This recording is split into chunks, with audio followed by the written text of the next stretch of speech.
কয়েকদিনের মধ্যেই পালং শাকগুলো একদম বড় বড় হয়ে গেছে। আর দেখুন, আর এই সময় এই শাকগুলো কিন্তু খাওয়ার সময়, এর থেকে বেশি যখন বড় হয়ে যায় না তখন একটুখানি ভালো লাগে না। এই যে সময়টা একদম কচি কচি শাক, দারুণ লাগে খেতে। আর আজকে এই পালং শাক দিয়ে 2 রকমের রেসিপি আপনাদের সঙ্গে শেয়ার করব। সচরাচর পালং শাক আমরা যেভাবে রান্না করি আজকে কিন্তু রান্নাগুলো সেভাবে করব না। আজকে সম্পূর্ণ আলাদাভাবে দুটো পালং শাকের রেসিপি করছি। একটা চিংড়ি মাছ দিয়ে হবে আর একটা হচ্ছে রুই মাছ দিয়ে হবে। তো পুরো ভিডিওটা দেখার জন্য অনুরোধ রইল। আমি প্রথমে একটু বড় বড় যে পালং শাকগুলো হচ্ছে সেইগুলো দেখে দেখে তুলে নেবে। দেখুন এইখানে পালং শাকগুলো ছোট ছোট, আর এইগুলো কিন্তু বড় বড়। এইখান থেকে আমি তুলবো। আর খুব ঘন হয়েছে। আমাদের চাষের পালং শাক আজকে প্রথমবার তুলে রান্না করব।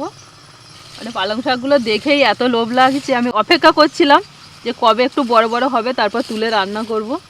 তো দেখুন, বাজার থেকে কিনে রান্না করার একরকম মজা, আর নিজের হাতে পালং শাক তুলে রান্না করার মজা আরেক রকম।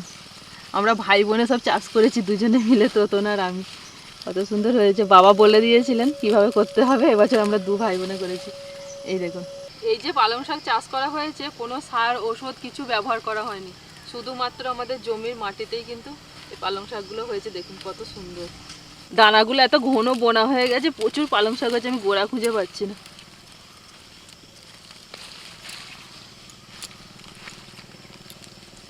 আর দুটো তুলবো, একটু বড় দিকে তোলো, জানো কি না?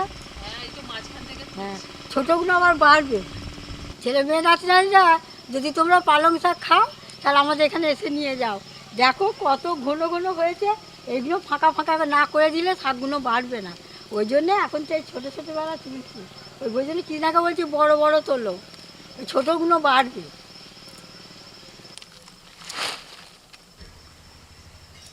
এই যে এতগুলো পালং শাক তুলে নিয়েছি, এই পালং শাকগুলোতেই আমার হয়ে যাবে।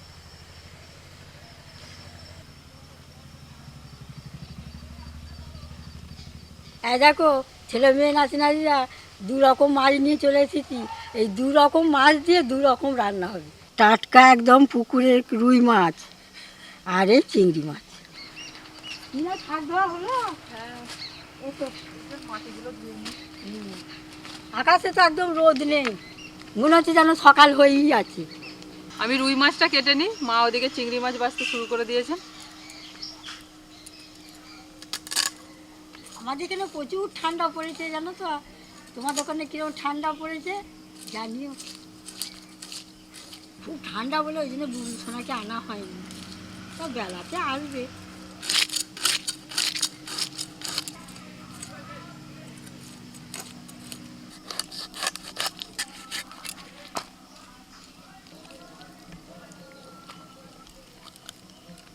সব জিনিস পিস করে ফেলবে। মাছটা খুব ভালো। হ্যাঁ,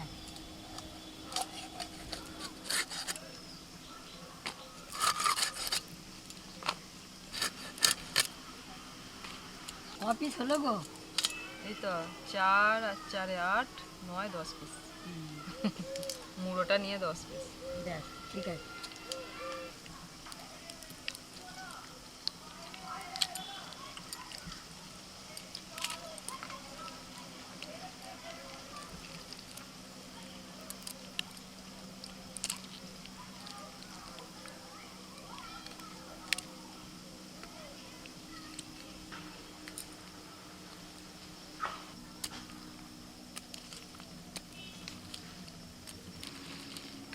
বুবলু সোনা চলে এসেছে, মাকে যদি একটুখানি দেখতে না পেয়েছে ব্যাস, এই খোঁজ করে যা চলে এসেছে, এসেই আমার কাজ শুরু করে দিয়েছে। একবার পৃথিবী অন্ধকার, মাকে যদি না আবার দেখতে পাই। পেঁয়াজ সারাতে শুরু করে দিয়েছে। আমি তোমার কাজ করে দেবে। তাই তো, একদম ঠিক কথা। মা হয়ে গেছে, একটা থালা হয়েছে আর দুটো থালা আছে। ছাড়াও ছাড়।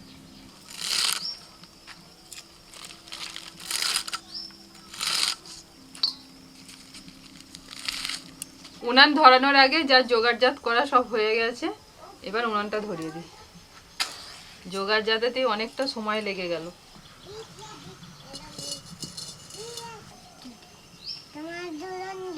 কড়াইতে অল্প তেল দিয়েছি, তেলের মধ্যে আমি প্রথমে দিয়ে দিচ্ছি গোটা ধনে আর গোটা জিরে 1 চামচ করে, শুকনো লঙ্কা, তার সাথে দিয়ে দিচ্ছি পেঁয়াজ, সব বড় বড় করে কেটে নিয়েছি, আদা রসুন কাঁচা লঙ্কা। তুমি ঢোক দিয়ে দিয়ে মশলা তৈরি করছি তো। এবার দিয়ে দিচ্ছি টমেটো কুচি,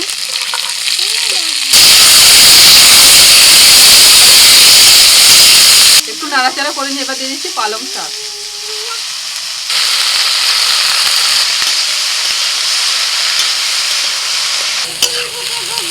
খেতে দেবো তো, রান্না হবে। আমার খিদে পেয়ে গেছে, তোমাকে দিয়ে দাও। দাঁড়াও, রান্না সব খেয়ে ফেলবো। ওই বাবা, আর সে আমি কড়াইতে বসে আমি সব খেয়ে নেব। ঠিক আছে। একটু নাড়াচাড়া করে আমি 2 মিনিটের জন্য ঢাকা দিয়ে দিচ্ছি, একটু সিদ্ধ হয়ে যাবে।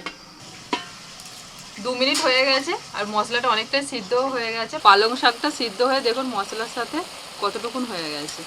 এবার নামিয়ে নিচ্ছি। কড়াইতে তেল গরম হয়ে গেছে, এবার একে একে মাছগুলো ভেজে নেব। বাকি যে পালং শাকটা রেখে দিয়েছিলাম, এবার এর মধ্যে আমি দিয়ে দিচ্ছি বেসন, চালের গুঁড়ি,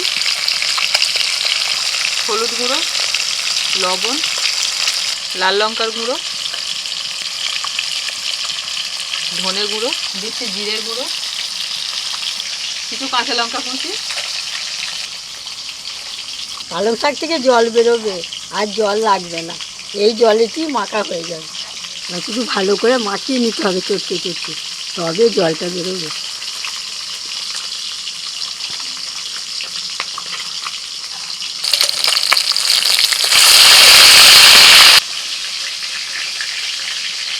এই দেখো মাখা হয়ে গেছে, একটু জল দিতে হয়নি। রুই মাছগুলো সব ভাজা হয়ে গেছে, এবার চিংড়ি মাছগুলো ভেজে নিচ্ছি।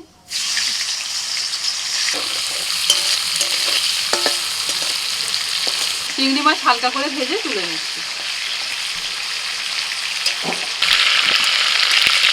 কড়াইতে যে মাছ ভাজা তেল আছে, ওই তেলের মধ্যে আমি এই মশলার পেস্টটা দিয়ে দিচ্ছি। প্রথমে যে মশলাটা করে নিয়েছিলাম পালং শাক দিয়ে, সেই মশলাটা একটু মিক্সিতে পেস্ট করে নিয়েছি, তেলের মধ্যে দিয়ে দিলাম।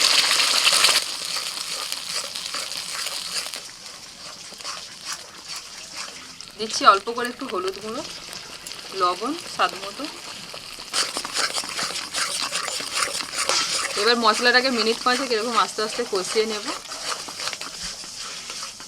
মশলাটা কষানো হয়ে গেছে, এবার আমি একটু জল দিয়ে দিচ্ছি।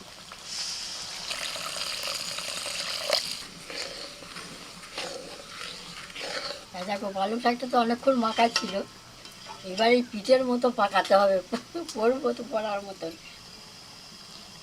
এরকম করে গোল করে একটু গর্ত করে এরকম চিংড়ি মাছ দিয়ে গোল করে দিতে হবে।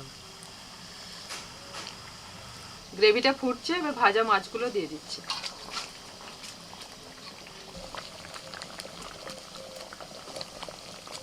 বেশি কথা মাছ থাকলে দুটো করেও দেওয়া যায়। এবার মিনিট 5 জন্য ঢাকা দিয়ে দিচ্ছি।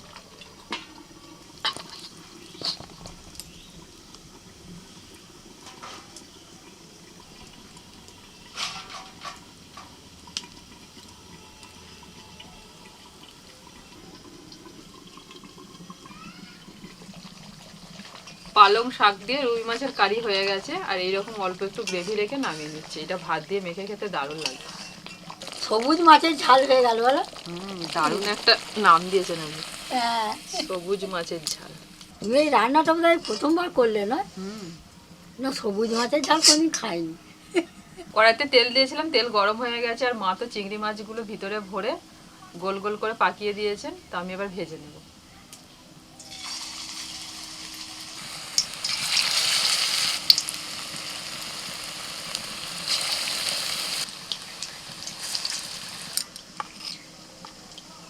আজকে বান্না নেই, এই একটাই বান্না, রান্না তো প্রায় হয়েই গেল। না, আমার ভাজতে ভাজতে আমার বাটা হয়ে যাবে।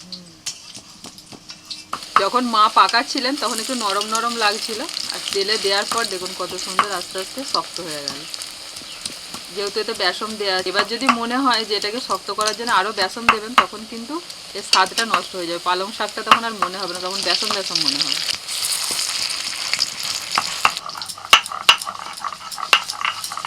ও মা, চলুন আজকে মেলা দেখতে যাই। ওরে বাপরে, রক্ষে করো বাবা। যতদিন না ঠান্ডা কমছে ততদিন আমি বাড়ি থেকে বেরোবো না। আপনাকে ভালো করে ঢাকা ঢুকিতে নিয়ে যাবো গো। না বাবা, ওরে বাপরে, এই ঠান্ডায় বাবা কোথায় যেতে ইচ্ছা করে না জানো, মনে হয় যেন বাড়িতেই থাকি। এখন তো 4:30 সন্ধে হয়ে যাচ্ছে দেখছো, 5টায় সন্ধে দিয়ে এবার সেই যে ঘরে ঢুকে পড়বো, আর ঘর থেকে বেরোবো না। ওই কৃষ্ণাকে এবার অর্ডার করবো, চা করো, ওই চা খাবো, ওই লেপের ভেতরে ঢুকে পড়লাম, আর বেরোবো না। এপিট ওপিট উল্টে একটু কড়া করে ভেজে নিয়েছি, এবার তুলে নিচ্ছি। এগুলো কিন্তু গরম গরম ভাজাও খাওয়া যাবে, দারুণ লাগবে গরম গরম ভাতের সাথে খেতে। এগুলো আমরা ভাজা খাবো না, এগুলোকে আমরা কারি বানাবো। সব বড়া ভাজা হয়ে গেল। কড়াইতে আর একটু তেল দিয়ে দিয়েছি, তেলের মধ্যে দিয়ে দিচ্ছি আলু। চিংড়ি মাছের পুর ভরা পালং শাকের কোপ্তা কারিটা একটু আলু দিয়ে করছি, শুধুও করতে পারে।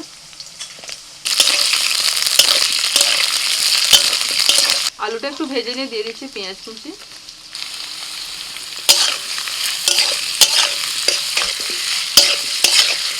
পেঁয়াজ আলুটা একটু ভেজে নিয়ে দিয়ে দিচ্ছি আদা রসুন বাটা। আলু পেঁয়াজের সাথে আদা রসুনটাকেও একটু ভেজে নিচ্ছি, কাঁচা গন্ধটা চলে যাবে। দিয়ে দিচ্ছি টমেটো কুচি, লবণ,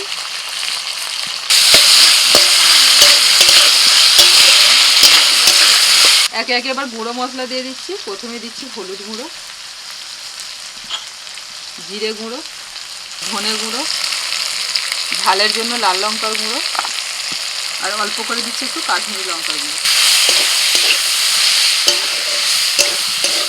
আলুর সাথে সব মশলা ভালো করে কষিয়ে নিয়েছি। এই কড়ার মধ্যে যখন মশলাটা এরকম লেগে লেগে আসবে তখন জল দিয়ে দিচ্ছি।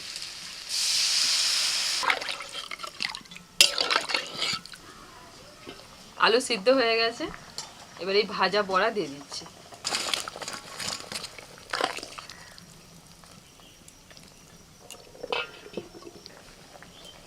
এইরকম একটু হালকা ঝোল রেখে নামিয়ে নিচ্ছি, কারণ যত ঠান্ডা হবে এই বড়াগুলো না সব ঝোলটা টেনে নেবে। একটু পাতলা পাতলা না নামালে আবার মোটা হয়ে যাবে। আজকে শুধু রান্না কত দেখো, বৌমা সব সাজিয়ে দিয়েছে। এই যে মাছ ভাজা, তারপরে এই যে বড়া ভাজা, মাছের কারি আর কোপ্তা কারি। মা ছেড়ে হাঁটুতে হাঁটু ঠেকিয়ে আজকে খাওয়া দাওয়া করে ছোটবেলার মতো। আমিও যখন খেতে বসতাম এরকম করতাম, মায়ের সাথে হাঁটুতে হাঁটু ঠেকিয়ে খেতাম। হ্যাঁ, ঠান্ডার ওয়েদারে বলা আরো ভালো।